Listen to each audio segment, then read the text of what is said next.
In June of last year, NASA commissioned an independent study team to examine unidentified anomalous phenomena. We did so with a few goals in mind. First, to examine how NASA can use our expertise and instruments to study UAP from a scientific perspective.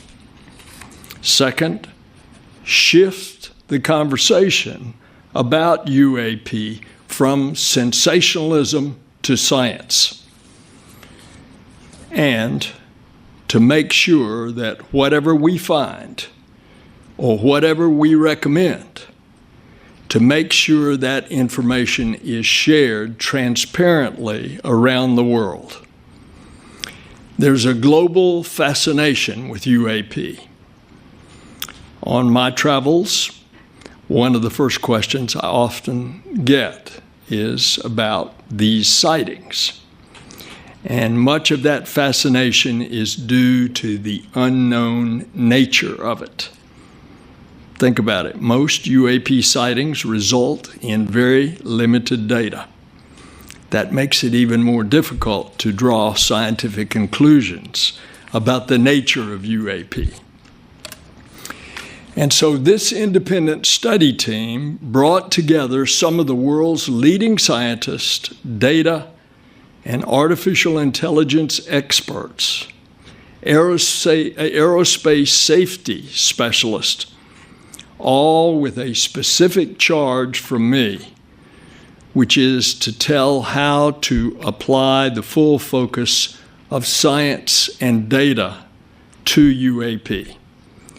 And this is the first time that NASA has taken concrete action to seriously look into UAP. If you ask me, do I believe there's life in a universe that is so vast that it's hard for me to comprehend how big it is? My personal answer is yes.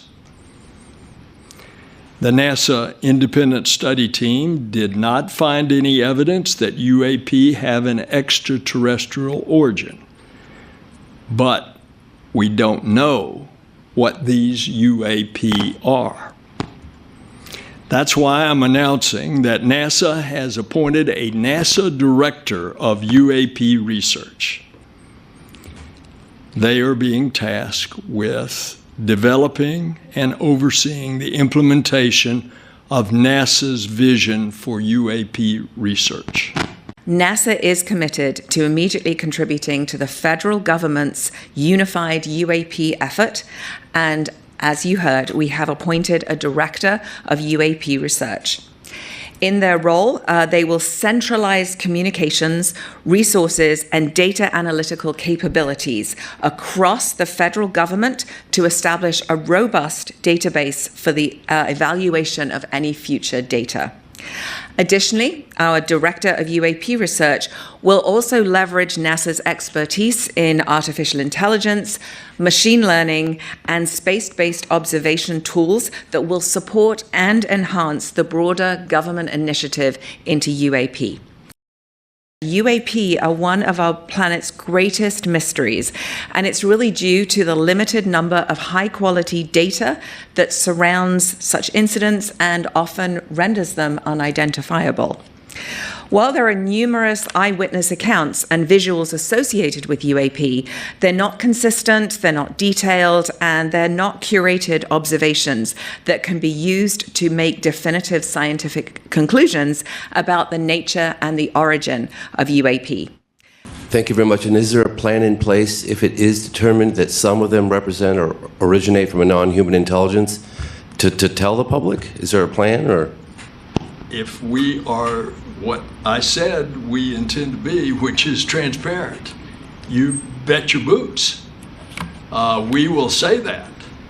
And I've tried to set the table for you by telling you what I personally believe in a universe that is so vast that could there be a replication of life on Earth elsewhere in another solar system that is so big? Of course I believe that.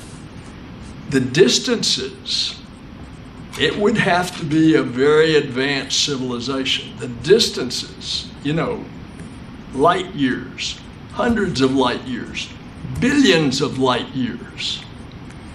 But whatever we find, we're going to tell you. So you've appointed a director of UAP Research. Can you name the official who's in We that will role? not give his name out, no. Okay. You know, we at NASA take, you know, the sanctity of the scientific process and the security and safety of our team extremely seriously. And yes, that's in part why we are not splashing the name of our new director out there, because science needs to be free. Science needs to undergo a real and rigorous and rational process, and you need the freedom of thought to be able to do that.